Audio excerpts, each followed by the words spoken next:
So you want to get started in real estate.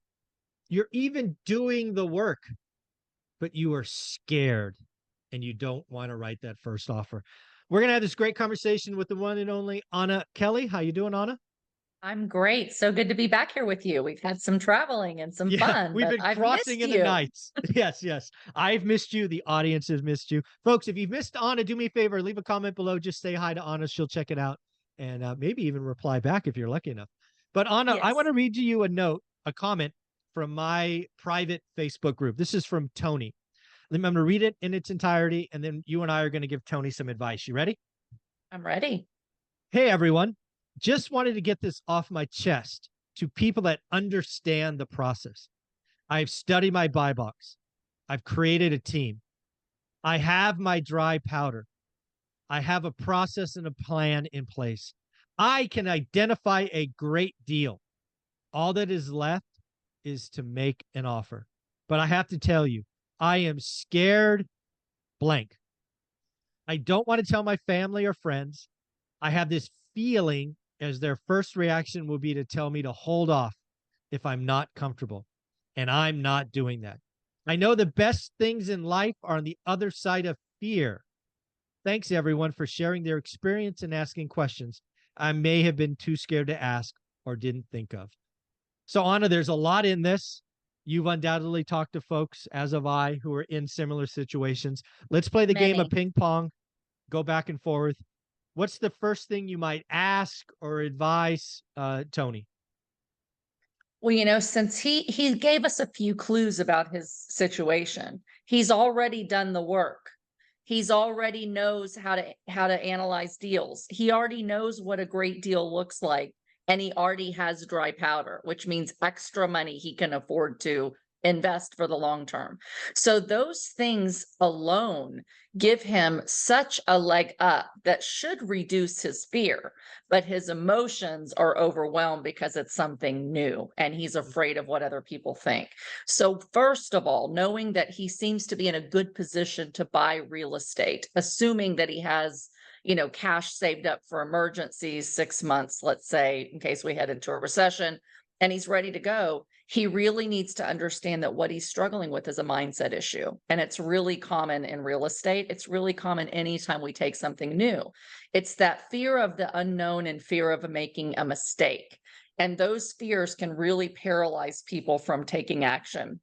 And so the first thing I would say is recognize that what you're feeling is normal because uncertainty breeds fear. Fear of a bad economy or tenants not working out. There's all kinds of fear in the media right now about the economy, about real estate. And so that's going to really escalate your personal level of fear because of what you're listening to between your two ears all day long, which is, doom and gloom.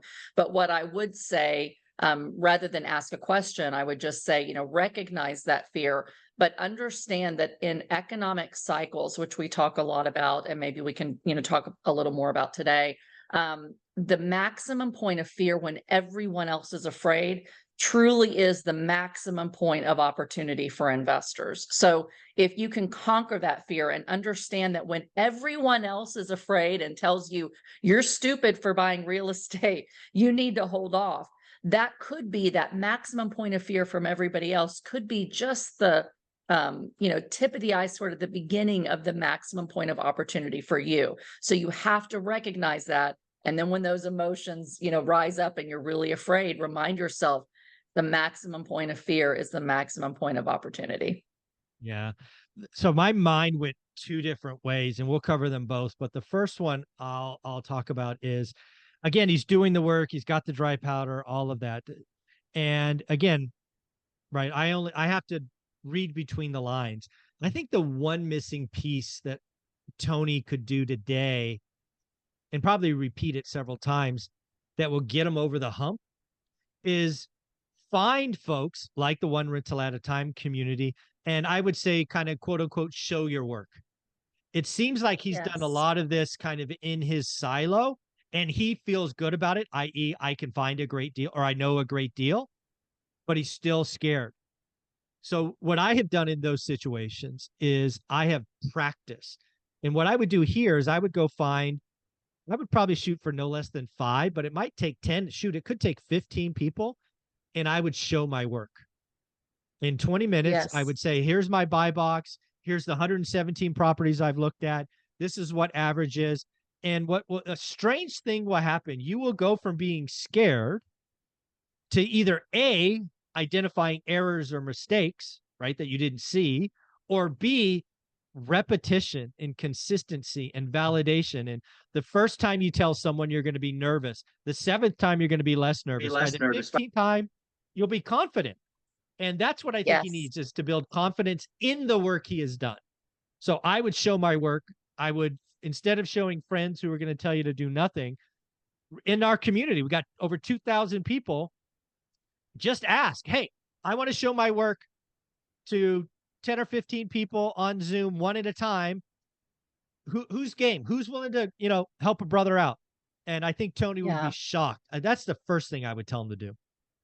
I love that because that does two things. One, like you said, it builds his confidence, but it also reduces risk because if he's worried that maybe I think I've got a great buy box and I think I'm looking at it right, but he doesn't really have that confidence that he does, then having, experienced investors like us, and I'm part of your group, coming Mhm. in and saying, hey, think about this or tweak that, having that experience and wisdom in real time, helping him to look at what could you do better to minimize your risk is going to give him a lot more confidence to move forward. Because listen, all investing has risk. It all does. And so the key is understanding what those risks are, mitigating what you can, and then being comfortable to jump into the things that are kind of outside of your control. And I do that all the time. And in fact, that's one of the things that just to piggyback off of that I would give the advice to is name what you're afraid of. Like, okay, I buy this property. What's the worst thing that can happen? And some people would be, they don't want to do that exercise. When I tell coaching students, think about the worst thing that can happen. Oh, you're going to make me even more afraid. No, that should not do that. It Yeah. should say, I understand the things that could go wrong. Now, if that happened, what would I do about it? And so anytime I'm facing something new or something that seems like it has a lot of risk or investing in, a time that other people think are risky, I look at what's the worst thing that can happen. And I name all the different risks, right?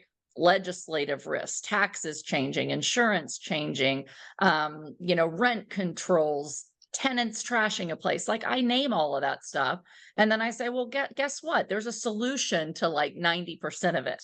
So if I can name in advance, if this happens, here's what I would do. Here's the network I have, to your point, that I could rely upon to help me through different situations.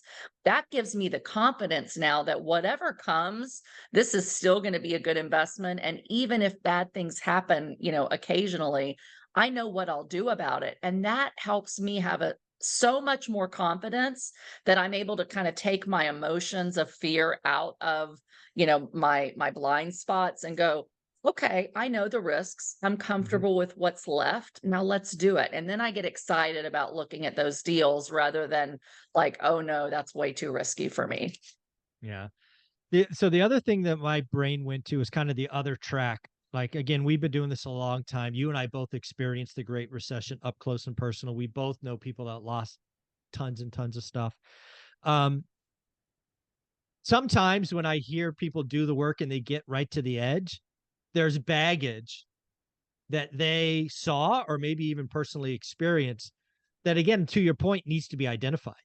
Maybe it's Yes. not about today, but it's about the baggage you're carrying from 12 years ago. If you're a millennial, you didn't really experience the Great Recession, but boy, your parents, your aunts, your uncles, your grandparents did. And maybe there's some unknown baggage that needs to be discussed or talked about, or at least identified, right? Like, you want to scare the cockroaches, shine a light, right? So let's really get after it.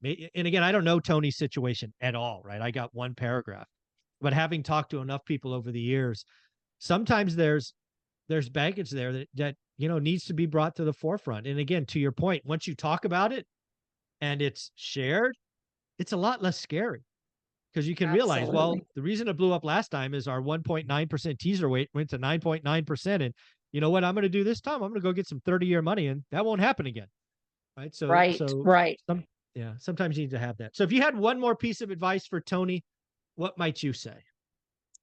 I would say to remember that you really can make money in all economic cycles, no matter if it's economically great times, economically challenging times.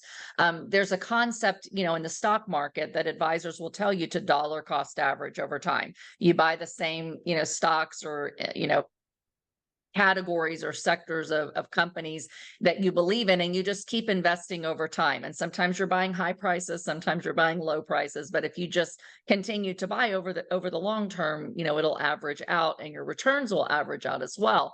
Well, I found the same thing to be true with real estate. So when you have your buy box, and you always talk about having that buy box and sticking to that buy box. Now, sometimes your buy box might have to change a little bit because of different economies, because of what's happening with interest rates or prices or whatnot, or the way you take down deals might have to change, like creative financing versus, going with a traditional mortgage.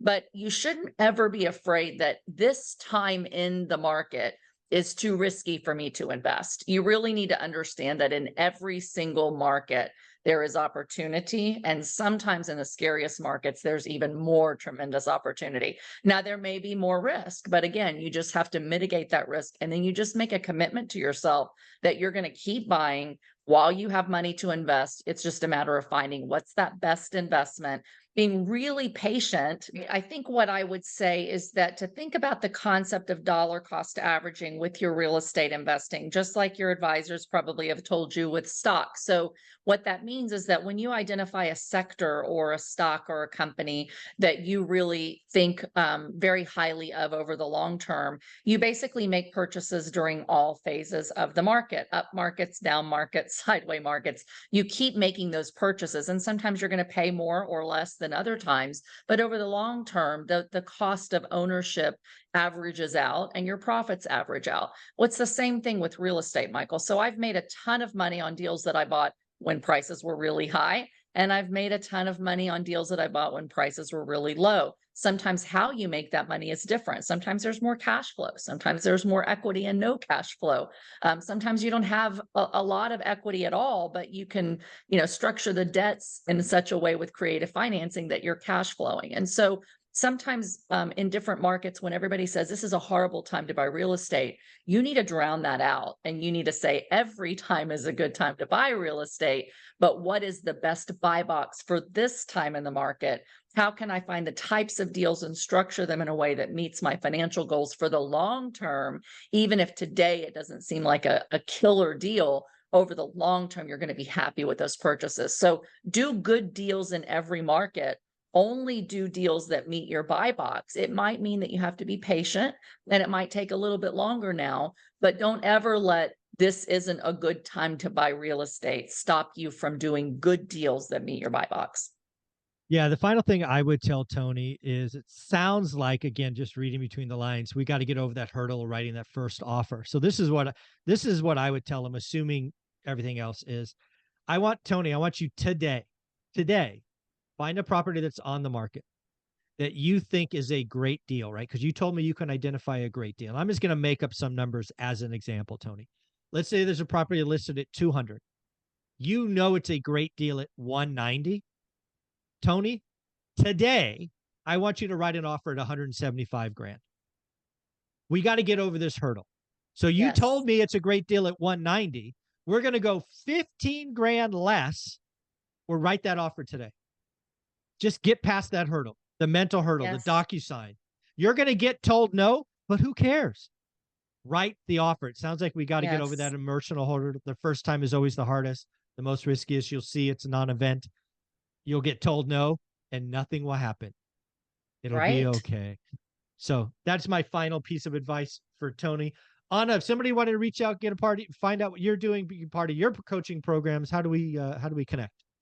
Great. So you can find me on social media at Anna Kelly REI Mom or my website at reimom.com. Thank you so much.